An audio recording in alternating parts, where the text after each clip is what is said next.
Muchas gracias. La verdad es que es un honor para mí. Traigo un poco baja la voz, por lo que se podrán dar cuenta. Todas las semanas no he dado clases, entonces es un honor para mí estar compartiendo con ustedes.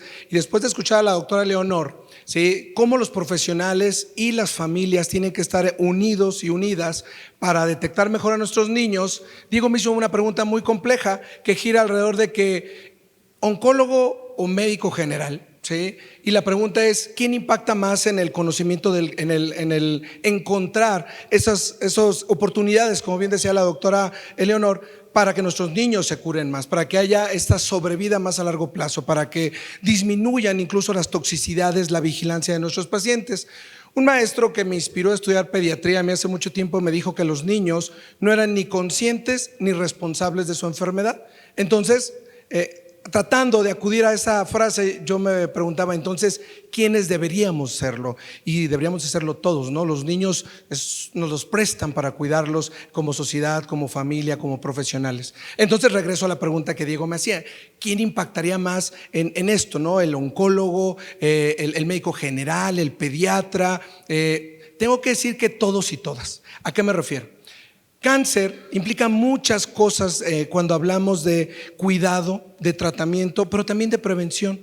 Algunas estrategias para prevenir cáncer en el adulto empiezan en la niñez, con la vacuna, por ejemplo, para el VPH. Desde ahí ya estamos cuidando a nuestros niños. Y es cierto, yo sé que cáncer de cervix es una patología que sale con el paso de la edad, ¿sí? Pero el punto es que su vigilancia, su cuidado empieza en la niñez y a veces se nos olvida. Entonces, un buen profesional de la salud está vigilando eso también a largo plazo. Pero ¿qué hacemos con nuestros niños en el momento actual? Maestros, sociedad, ¿sí?, familias, fundaciones y por supuesto el personal de salud que estamos para ellos. Y no estoy hablando solo de los médicos, odontólogos, estoy hablando de psicólogas, estoy hablando de psiquiatras, que muchas veces el cáncer no tiene una forma muy especial de aparecer. La doctora bien decía que había muchas manifestaciones que pasan por muchas manos, trastornos que tienen que ver con las hormonas, trastornos del crecimiento. Es cierto, a veces se manifiesta con enfermedades muy evidentes, pero a veces se oculta. Mimetiza mucho el cáncer en algunas patologías. Pero entonces, ¿a dónde voy con esto? En el proceso formativo, en recursos humanos, en profesionales de la salud, hay un área en la cual nos vamos a ir especializando. Algunos médicos y médicas se dedican a ver al niño en el primer contacto. Quiere decir que pueden ser médicos generales, médicas familiares, pediatras, ¿sí? Y entonces también en ellos hay que dejar un poco esta semilla. ¿A qué me refiero con este proceso formativo? ¿A quiénes nos tocaría estar ahí? ¿Sí? A médicos empáticos, a pediatras que les guste disfrazarse. Creo que va un poco más allá. ¿Será suficiente solamente contactar con los niños? No, también hay que ser técnicamente buenos. Un médico o médica que tenga que ser competente independientemente del área donde trabaje, ya sea unidad de medicina familiar, ya sea consultorio particular, privado o público, ya sea una unidad de tercer nivel, tendría que tener estas preguntas en mente. ¿Es un personal competente, cálido, habilidoso en explorar y en contactar, conectar con un niño? ¿Es un líder que lleva un diagnóstico? ¿Qué preguntas ustedes le harían a su médico o médica, ya sea especialista, ya sea médico de primer contacto, ¿sí?, para que pudiera tratar y acompañar a un paciente con cáncer? Pues bueno, lo primero es que se tiene que definir ese médico o médica, oncólogo o no, como competente. Y competente implica utilizar habilidades técnicas, habilidades del razonamiento, pero fíjense también qué más: la reflexión y los valores en su práctica. Y esto es muy importante, porque a veces podemos ser muy buenos, ¿sí? Pero ¿quién quiere un Dr. House? Por muy bueno que sea, también tenemos que ser cálidos y también tenemos que tener empatía y desarrollar esa posibilidad de conectar con nuestros pacientes, incluso con nuestros colegas de trabajo. Entonces, deberíamos de definir al médico, ya sea de primer contacto o subespecialista, primero como competente. Y también hablo de enfermeras, y también hablo de nutriólogos y nutriólogas, y también hablo de maestros, porque algunos signos de alarma, como el niño que se queda dormido muchas veces, el niño que no puede estudiar porque le duele la cabeza, a veces la profesora nos lo dice. Entonces, alguien competente es el que usa todas sus habilidades para intentar encontrar estas enfermedades. Lo primero obviamente es el conocimiento. ¿Qué es el conocimiento? Pues es entender la enfermedad, es entender cómo un tumor puede ser una metástasis, cómo puede crecer una masa en el abdomen, cómo un problema como tener sangre en la orina o, como bien decía la doctora, un reflejo blanco, una lucecita, un brillo en el ojo diferente, podría ser algo anormal.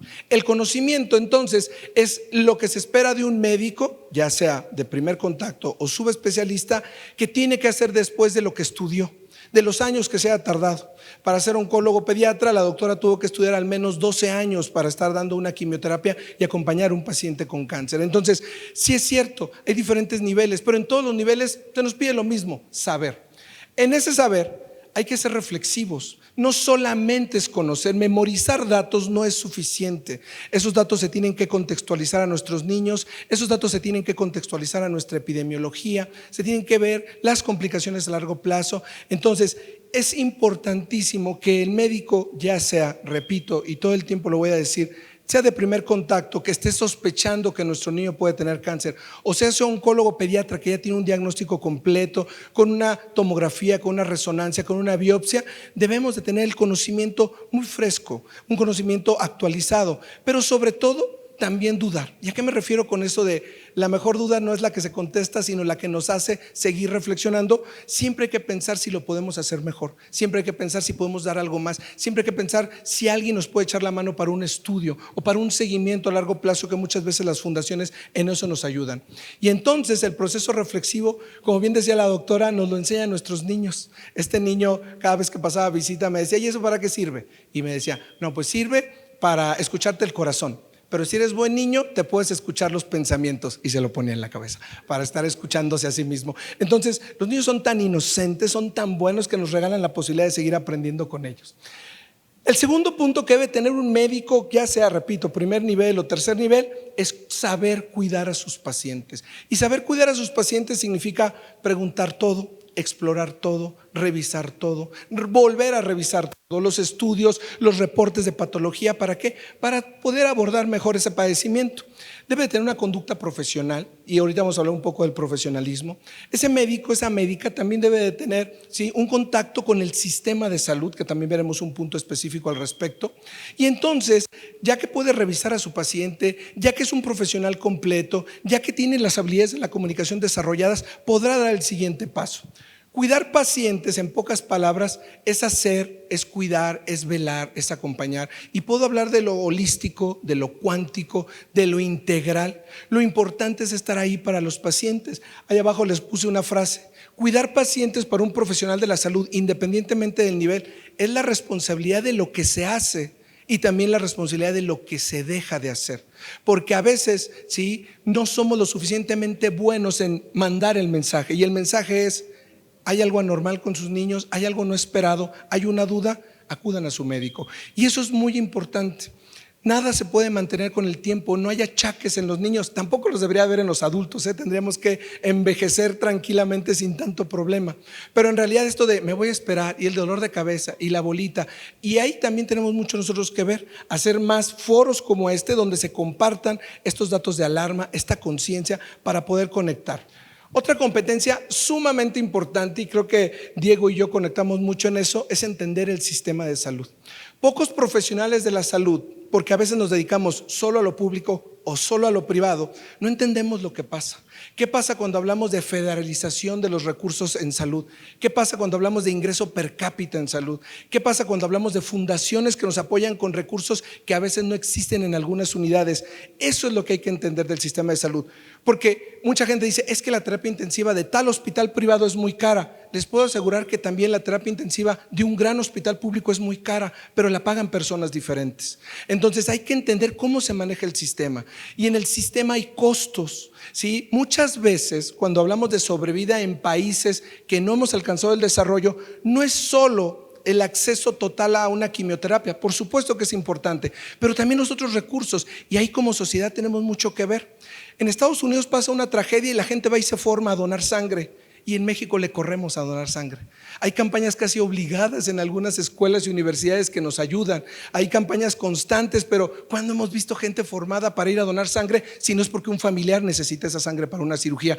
No tenemos esta conciencia de la ayuda. Muchas veces creemos que ayudar es solamente apoyar una fundación con dinero, y a veces las fundaciones necesitan tiempo, necesitan voluntarios, necesitan esta capacidad para entender que hay un problema más grande que no solo tiene que ver con lo económico, sino con lo social per se. Entonces, entender el sistema nos sirve a todos, médicos y personas en general.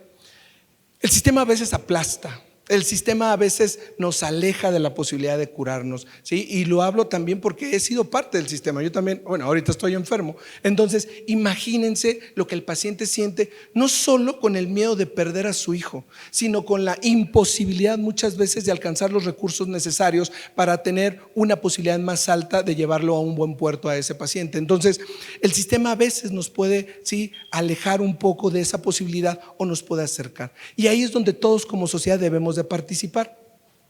Es importante entonces entender que ese médico o esa médica, y repito, en el nivel en el que esté, entienda del sistema de salud, entienda de políticas de salud, de costos, entienda cómo podría interconectarse, no solo con otras unidades médicas, vuelvo a las fundaciones, vuelvo a la sociedad, porque muchas veces ahí está la respuesta. Y a veces el médico y la médica se ve cegado por muchas veces la frustración de la cantidad de trabajo, de la cantidad de pacientes. Entonces sí es importante que su profesional de la salud esté al tanto de lo que puede hacer trabajando en comunidad. Bueno, obviamente es una imagen donde ejemplifico un poco cómo el sistema a veces nos asusta, ¿no? Si el niño pudiera salir volando por ahí por la puerta. Muy bien. Algo que debe hacer un profesional, llámese médico o médica de primer contacto, u oncólogo u oncóloga pediatra, pues es entender que siempre hay que mejorar. Y siempre hay que mejorar significa cómo podemos crecer para nuestros niños, para nuestros pacientes, ¿sí? En general, casi siempre tomamos la bandera de todos los niños, obviamente de los niños con cáncer, pero todos los niños, todas sus patologías son importantes. ¿Qué debemos de hacer? ¿Qué debemos de progresar a lo largo de la vida? Utilizo esas dos palabras que están ahí abajo: aprendientes y prosumidores. Un aprendiente, a diferencia de un aprendiz, siempre quiere seguir aprendiendo. Somos aprendientes continuos. Y un médico, una médica que deja de leer, que deja de maravillarse con un artículo nuevo, con un libro nuevo, es un médico que ya perdimos un poco de su esencia. Y un prosumidor es alguien que produce. Ustedes ahorita están produciendo una comunidad, están produciendo un vínculo, no solo con los niños, con la fundación, con nosotros. Estamos produciendo algo. Las dudas que se produzcan de aquí, los proyectos que salgan de aquí, es algo que producimos. Y no solo consumimos cosas, producimos para alguien, producimos para la sociedad, producimos en este caso para nuestros niños y niñas con cáncer.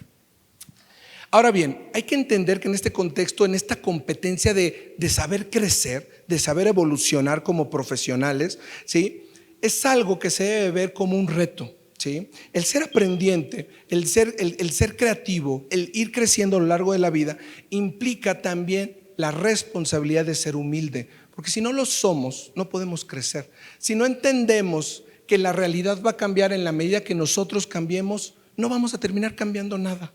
Y un profesional de la salud, muchas veces en esta frustración y en este dolor de a veces tener, a veces no tener los recursos suficientes para sus hijos, ¿sí?, a veces se frustra. Pero en esa frustración, en ese dolor, tiene que entender que poco a poco va a ir cambiando la realidad, y lo que pueda cambiar alrededor, lo que toque en sus manos, cómo exploró a ese niño ese día, cómo hizo algo mejor por su paciente ese día, puede ser suficiente. Puede ser lo único que ese niño va a recibir bien ese día, es ese trato.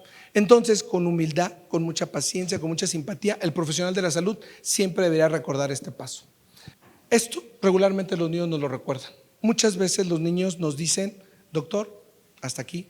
Muchas veces los niños nos dicen: doctor, necesito platicar con usted. Doctora, necesito contarle mis cosas. Y los niños nos recuerdan que no estamos viendo un paciente con cáncer, estamos viendo un niño que necesita ser acompañado por una enfermedad mortal, pero que en todos los casos nos permite dar un poco más como personas. Y pasemos al profesionalismo. ¿Qué debe de tener ese médico general, ese oncólogo pediatra para hacer su ejercicio profesional de forma adecuada?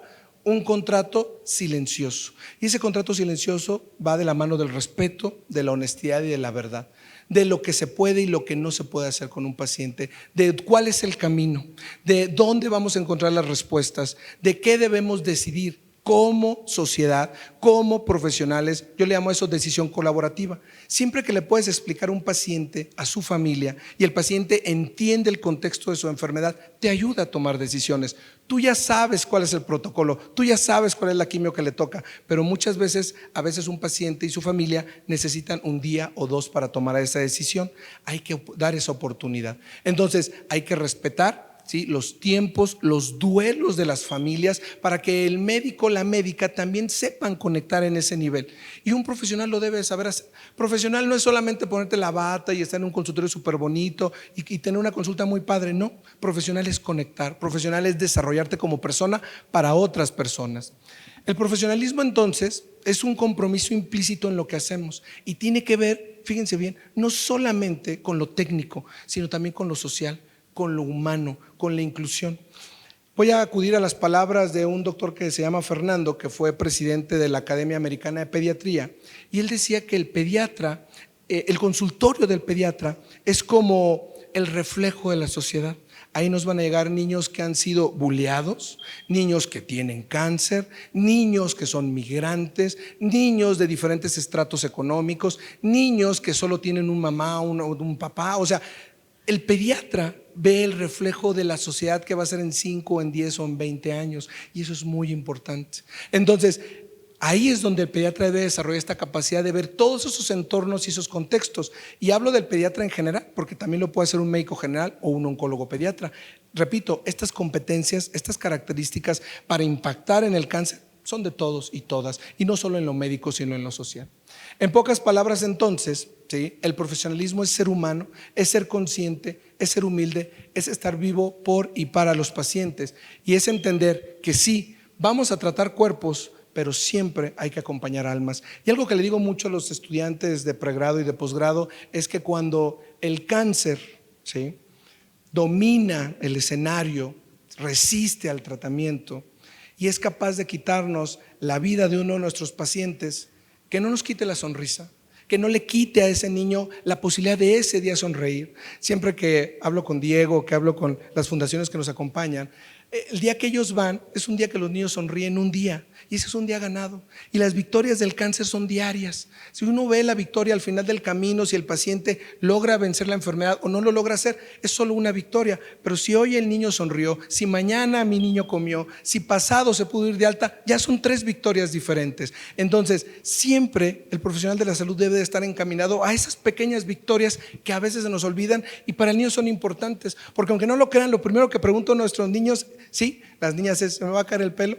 Pero en general es: ¿puedo ir a la escuela? Si el niño puede regresar a la escuela un día de esa semana, ya es una victoria, y a veces se nos olvida, y como profesionales lo podemos tener muy activo.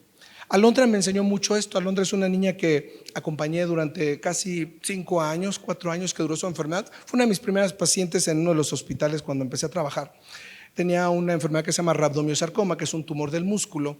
Ella tenía metástasis, le dimos diferentes esquemas de quimio. Sí, Alondra, en algún momento de su tratamiento, pues la enfermedad avanzó a pesar de la quimio, a pesar de la radioterapia, de las cirugías, y Alondra fue una paciente que necesitó entrar a cuidados paliativos. Antes de irse a cuidados paliativos, ella ya sabía, por toda su experiencia, por sus ya largos años en el caminar de la enfermedad, sabía lo que era ir a cuidados paliativos. Me hizo una carta larga, pero al final me dio esta carta chiquita, que todavía la cargo en mi cartera, gracias a Dios, ¿sí? Y en esa carta se despedía de mí y agradecía. Un mes después, Alondra falleció en su casa. Sus papás regresaron a darme unos chocolates que me había dejado y cómo había sido la despedida de Alondra. Y cuando un familiar de un paciente regresa a agradecer, aunque el paciente no haya tenido el desenlace que uno hubiera deseado, algo pasó bien y ese profesional pudo haber conectado, dejen ustedes, con la familia, con la niña. Porque aunque agradecí mucho que los papás regresaran a platicarme y a darme la caja de chocolates, pues lo que siempre agradezco es traer la cartita de Alondra ahí en la cartera, ¿verdad? Y la última competencia que debe de tener muy bien clara un profesional de la salud que se dedica a acompañar niños con cáncer es comunicarse. Comunicarse tiene que ver con lo que hacemos, con lo que hablamos, con lo que vemos, con la postura, con la pasión se ve ahí, ¿no? Entonces la comunicación es una relación que yo incluso la veo a nivel terapéutico. Muchos pacientes ni siquiera quieren ser curados, primero quieren ser escuchados. Y porque al escucharnos ya somos aceptados. Y a veces los profesionales andamos tan metidos en nuestro rollo que si la resonancia, que si hasta la biopsia, que a veces no nos detenemos a escuchar no solo al niño, a la familia. Porque la familia es quien nos está ayudando con ese acompañamiento, con su hijo, con su hija. Y entonces hay que darnos ese tiempo. Es ético, ¿por qué? Porque además les quitamos incertidumbre, porque además les preguntamos hacia dónde vamos a ir como equipo. Porque también el médico a veces es autoritario, y es porque lo digo yo, y es porque no vino. Y luego a veces incluso podemos rozar en la fricción con nuestros pacientes, y eso es algo de lo que hay que cuidarnos. Hay que tener mucho en cuenta que la vulnerabilidad trae a los pacientes al hospital, y esa vulnerabilidad por la enfermedad, el sentirse vulnerados cuando nos entregan a sus hijos, es lo que muchas veces hace que tengamos esta relación, una relación que tendríamos que ver como una bendición. A los alumnos casi siempre les digo que hay que hacer la diferencia entre confiar y tener que confiar. Tener que confiar es el que me tocó, la que me tocó. Cuando confían en ti es porque nos lo ganamos, porque supimos darnos esos minutos para conectar con el paciente. En la comunicación pues hay 3 elementos clave. Uno es muy importante: escuchar para comprender al paciente, no solo para responder, sobre todo las dudas de la familia.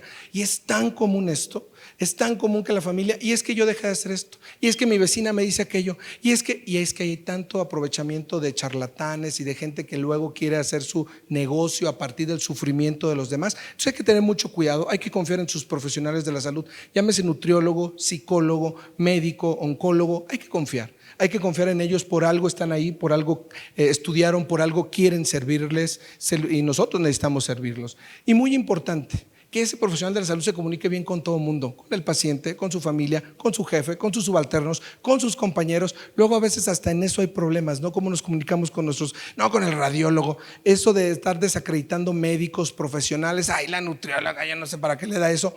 Tranquilos, ahí sí el médico, la médica tendremos que bajarle un poquito al ego. En la comunicación entonces, ¿sí?, fácilmente se olvida, y créanme lo que es una herramienta maravillosamente buena, no solamente, como bien decía la doctora, para alentar a que la sociedad haga más por sus niños, para tener oportunidades de capacitación como profesionales, no solamente en la salud, en la educación, en la economía, porque cáncer también se trata de dinero, también se trata de recursos, ¿sí? Mejora mucho la relación médico-paciente, sobre todo porque son enfermedades crónicas. El cuidado se vuelve mucho más cálido, mucho más empático. Y algo muy importante, los pacientes creen más en uno. Si al médico lo ven alejado, lo ven frío, hay un término psicológico que he compartido con la maestra Busqueta, que es la lexitimia. Si el médico lo ven así muy alejado, pues a veces no le creen y prefieren comprar el agua de no sé qué. Y pues sí, uno tiene que ganarse ese lugar también, no por traer la bata y el gafet, uno ya lo tiene todo, ¿no? Este es un caso de una niña que me gusta compartirles mucho, que es un ejemplo de comunicación tan natural y tan bello. Una de las mamás, cuando hacemos procedimientos, normalmente no están cerca del área del procedimiento, pero su niña era muy, muy miedosa y le daba mucho miedo. Me decía: doctor, déjeme estar aquí cerca de mi hija, que vea mi mano, decía, y con eso va a estar más tranquila. Yo le decía: bueno, señor, está bien, voy a creer en usted, ponga su manita ahí, y ponía su manita ahí, ¿de acuerdo? Una de estas niñas se encontraron allá afuera, entre las dos me dibujaron, ahí siempre ando presumiendo el dibujo que me hicieron, ¿sí? Una de esas niñas era la niña del procedimiento, la otra era su amiga. Tenían una relación tan cercana y una comunicación tan preciosa, ¿sí? Y la niña quería estar tan en contacto con su amiga que un día llega la amiguita y le dice: señora, ¿qué está haciendo? Vio que le tenía la mano ahí en la ventana y dice: estoy aquí acompañando a tu amiguita, a mi hija, le decía a la señora. Y la niña, con toda su inocencia: yo también la quiero acompañar, y le ponía sus manitas, ¿sí? Esto es lo que a veces yo les digo a los estudiantes, es lo que hay que valorar de los pacientes, ese sentido humano que nos recuerda a nosotros por qué estamos ahí. Cuando Diego me decía: oye, Marcos, ¿quién impacta más en la sobrevida, en el paciente oncológico? El médico que hace todo esto, la médica que hace todo esto, esté en el nivel que esté. Un profesional de la salud, en cualquier nivel de atención y en cualquier área de acción, debemos de ser competentes. Y competente significa revisar bien a nuestros niños, saber mucho, entender del sistema, ser profesionales, querer crecer y comunicarnos cada vez mejor. Termino con esta frase que es de Jodorowsky, que dice que la luz de una sola luciérnaga es capaz de terminar con la infinita oscuridad de la noche. La luz de una sola luciérnaga. Y ustedes ya son parte de esa luz. Gracias.